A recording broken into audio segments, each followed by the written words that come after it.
Ils veulent délaisser la sunna complètement afin de n'avoir que le texte coranique. Mais que le texte coranique, mes frères. فَكَيْفَ نُصَلِّي. Comment allons-nous prier? كَيْفَ نَصُومُ. Comment on va jeûner, il a dit.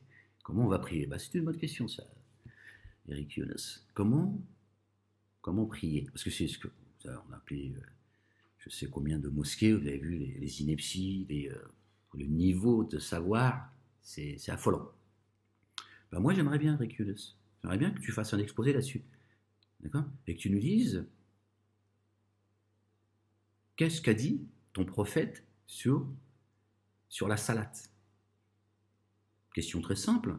Moi, si j'étais un compagnon du prophète, il est évident, assis à ses côtés, je lui aurais dit, Mohammed, pourquoi prions-nous deux rak'atayn? Pourquoi faisons-nous 2 unités de prière le matin, à voix haute, 4 ad-dhuhr, 4 al-asr, à voix basse, 3 al-maghrib, à voix basse et à voix haute, salat bâtarde, donc là on parle de prière de contact, et l'Isha 4, toujours bâtarde, à voix haute et à voix basse, alors que le verset 110 du chapitre 17, Dieu dit, n'élève pas ta voix dans ta salat, et ne la baisse pas trop. Suis entre les deux une voie moyenne. Vous allez trouver avec vos écoles à redire. On ne sait pas pourquoi. Dieu t'a dit, il n'y a qu'une voie moyenne. Pourquoi tu discutes la parole de Dieu? Pourquoi tu discutes le hadith de Dieu alors que c'est le plus beau des hadiths? Et Dieu, il te dit, vas-tu suivre un autre hadith que le mien? Subhanallah, vous êtes sourd en fait. Donc moi, c'est une question que je te pose. Eric Younes, est-ce que tu peux nous dire ce que le prophète a pensé de cela? Parce que moi, je lui aurais posé la question, évidemment. Donc les sahaba, là, les sahabis, ou je sais pas quoi, hein, j'imagine bien qu'ils ont posé la question. Parce que moi, ça m'a interpellé, ça, à un moment donné de ma vie, dans mon cheminement. Je me suis dit, comment ça se fait que salat al-fajr, al-dhuhr, al-asr, al-maghrib, al-isha, ce sont les mêmes salats, à des heures différentes. Mais ça reste la salat. Tu vois? Pourquoi 2 le matin, 4 l'après-midi, 4 en fin d'après-midi, 3 au coucher du soleil, et 4 le soir? D'accord? Excusez-moi. Pourquoi? Subhanallah. La ilaha illallah wahdahu la sharika lah. Est-ce que vous comprenez ce que je dis? Excusez-moi. J'ai un petit souci avec mon ordinateur. La ilaha illallah wahdahu la sharika lah. A'udhu billahi minash shaitanir rajim. Bismillahir rahmanir karim. Ha, mim, ayn, sin, qaf. Donc pourquoi ce changement au niveau des unités de prière et ces histoires de à voix basse et à voix haute? C'est très étonnant. Tu vois, moi, Younes, je vais te dire comment je fais mes salats. Je les faisais comme toi. Avant toi, d'ailleurs. Parce que quand moi, je posais mon front dans les mosquées, toi, tu n'étais pas encore dans cette secte. Peu importe, c'est pas pour que tu prennes un petit peu la mesure des choses. Je connais bien votre secte, le musulmanisme. Bien, moi, aujourd'hui, quand je fais mes salats, je récite la Fatiha, c'est tout. Je ne récite plus le Coran. D'abord, je pense que c'est un piège, d'ailleurs. Je récite la Fatiha. Et je te renvoie au verset 87 du chapitre 15. D'accord? Nous t'avons certainement donné les 7 qui se répètent incessamment, ainsi que le noble Coran. Ce qui devrait te faire réfléchir en méditant le verset 87 du chapitre 15 qui est directement lié au chapitre 1 que vous avez saboté, vous avez rajouté derrière Amin. D'accord? Et vous demandez à vos ouailles, depuis que Ahmed s'exprime et expose le livre, vous demandez à vos ouailles de crier de plus en plus fort Amin. Continuez à persévérer dans la négation, vous allez voir. Parce que vous êtes en train de préparer vos propres mains. Donc, qu'est-ce que je disais? Voilà, donc moi, je me suffis de la Fatiha, elle est assez lourde comme ça. D'accord? Chapitre 1. Il me permet de rester concentré. Et moi, tu vois, Eric Younes, moi, Salat al-Fajr, al-Dhuhr, al-Asr, al-Maghrib, al-Isha, je fais toutes ces prières, je fais 2 unités de prière. Parce que je ne vois pas pourquoi moi, je devrais continuer à suivre votre sunna alors que Dieu demande à notre bien-aimé Ibrahim, alayhi salam, le patriarche, celui qui nous a qualifiés, qui nous a appelés musulmans, Dieu lui a dit « détourne-toi de l'association, c'est une souillure ». Donc moi, Eric Younes,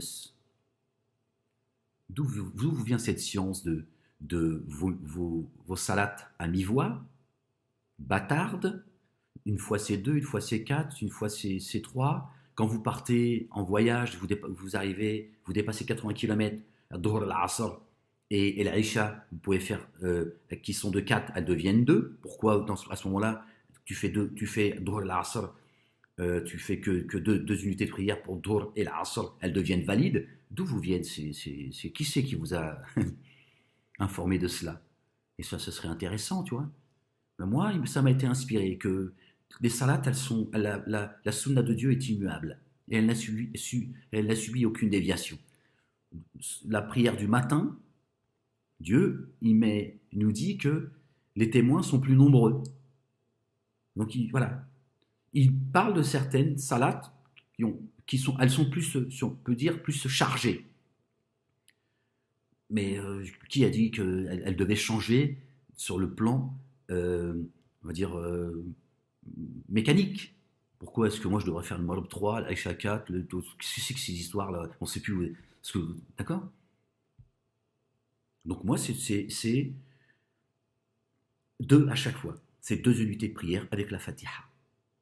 Après, voilà, si tu veux invoquer Dieu avec le front sur le sol, tu le fais. Sinon, tu le fais entre les deux. Tu lèves les mains vers le ciel et tu demandes à Dieu. Tu refais ta deuxième prosternation. Tu te lèves, tu refais la même chose. Voilà, tu ne fais que 2 unités. Après, c'est à chacun. Dieu l'a dit que vous invoquez-moi, que vous m'invoquiez. Excusez-moi, j'ai pas le. Je l'ai de mémoire, mais c'est la combien? C'est la 110, on l'a dit? Voilà, ça va être plus clair, je vais le lire devant. C'est invoquer le nom par Dieu ou le très miséricordieux. Dieu, il a les plus beaux attributs. Attendez, je n'ai pas fait le bon. Voilà, c'est là.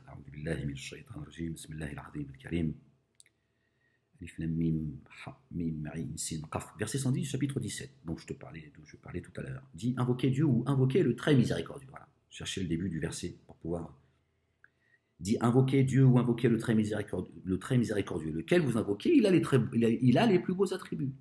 Tu appelles Dieu, tu l'invoques. Vous avez dit Subhanallah al-Azim, Subhanallah Rabbil A'la. Vous avez fermé notre esprit et finalement on n'invoque pas Dieu avec les attributs qui lui appartiennent. Si aujourd'hui j'ai envie de l'appeler le doux, j'ai besoin de sa douceur, je vais l'appeler le doux. Pourquoi tu veux que je l'appelle le très haut en permanence? Si je veux l'appeler le vengeur parce que je suis en colère, je ne sais quoi. Là, le pardonneur, parce que j'ai besoin de voilà, chacun. Voilà, c'est personnel la salat. Il y a un socle, c'est personnel. Ensuite, n'élève pas ta voix dans ta salat et ne l'y abaisse pas trop, mais suis entre les deux une voix moyenne. Bon, voilà, je ne sais plus pourquoi je disais cela. Voilà, moi, comment je fais ma salat, comment elle m'a été inspirée. Eric Younes, pardon. Voilà, c'est de tout le temps. Et crois-moi que, tu vois, le Dhuhr et l'Asr qui sont des salats dans la journée, quand tu fais rak'atayn, c'est-à-dire 2 unités de prière, ça te change la vie plutôt que de 4. Alors, j'entends les esprits malades, oui, espèce de sale hypocrite, la salat est trop lourde pour toi. Moi, je te le dis, ça te change la vie. Et crois-moi que tes salats, elles sont beaucoup plus légères et tu y vas avec beaucoup plus d'envie. Oui, parce que parfois, de rattraper ces salades, parce que vous avez demandé aux gens de rattraper leurs salades, on ne sait pas d'où ça vient, c'est pas dans le livre de Dieu, c'est pareil, il n'y a pas à rattraper de salade. Si tu n'as pas pu la faire, il y en a une autre qui va arriver. Prie pour que tu puisses la faire, classe. D'accord? Eh bien, quand il faut rattraper ces salades, il faut rattraper le Dhuhr al-Asr en faisant 4 unités de prière à chaque fois. Crois-moi que ça prend du temps et elle commence à devenir lourde. Et c'est pareil, dans la journée, tu es occupé, quand tu as 2 unités de prière à faire, eh bien, crois-moi que tu es beaucoup plus concentré et tu as beaucoup plus de temps pour converser avec Dieu et lui demander ce que tu as envie de lui demander. Quelles que soient tes intentions, que ça te regarde. Crois-moi que ce n'est pas la même chose. D'accord? C'est pas du tout la même chose. C'est pour ça que ça m'a été inspiré comme ça. Parce que tu vois, Eric Younes, moi je fais partie de ceux. Je fais partie de ceux qui rendent grâce à Dieu Et je demande souvent, très souvent, je dis à Dieu, Seigneur, montre-moi mes rites, comme tu les as montrés à notre bien-aimé Ibrahim. Que la paix et le salut soient sur lui et sa famille. Et j'essaie de ne pas oublier. Et Dieu l'a dit, celui qui m'interroge, je suis disposé à lui répondre. Qu'il réponde à mon invitation, respectez le dépôt. Je ne vois pas pourquoi Dieu ne me répondrait pas. Et Dieu m'a répondu. Donc voilà, moi tu vois, je cache pas, je ne suis pas avare, je ne cache pas ce qui m'est inspiré. D'accord. Peut-être parler de révélation tout à l'heure, peut-être que c'est un excès de langage, mais ce qui m'a été inspiré, c'est deux. Et crois-moi que mes prières, elles sont plus légères et elles ont un autre goût. Subhanallah al-Azim. C'est vrai. Parce que Dieu, il a enlevé, en tout cas, me concernant, cette gêne qu'il y avait dans ma poitrine, ça me dérangeait. Ce drôle à ça me dérangeait. Et l'Aïcha me dérangeait. Cette prière bâtarde, à voix haute et à voix basse. Ainsi que pour le Maghreb. Et là, voilà. Et mes prières, elles sont toutes avec une voix moyenne, comme Dieu le demande dans son livre. N'élève pas ta voix dans ta salat. Ne la baisse pas trop, suis entre les deux une voix moyenne. Pourquoi vous ramenez votre grande gueule? Excuse-moi, Eric Younes. Mais à un moment donné, toi, il serait peut-être temps un petit peu de faire preuve d'humilité. On a l'impression que vous voulez expliquer votre religion à Dieu. Pourquoi vous avez saboté le verset 110, chapitre 17? Dieu t'a dit avec une voix moyenne. Pourquoi vos savants, ils ont ramené leur grande gueule? À un moment donné, tu te poses cette question, tu dis Dieu, il est clair, là. Il n'y a aucune ambiguïté. Non. Bon, les réponses qu'on a eues de vos mosquées, je vous dis, je ne sais pas s'il faut rire ou pleurer, on ne sait plus à un moment donné. Donc voilà, moi, tu vois, je ne cache rien. J'aimerais que toi et tous tes collègues, parce que vous êtes beaucoup à m'écouter, que vous donniez des explications.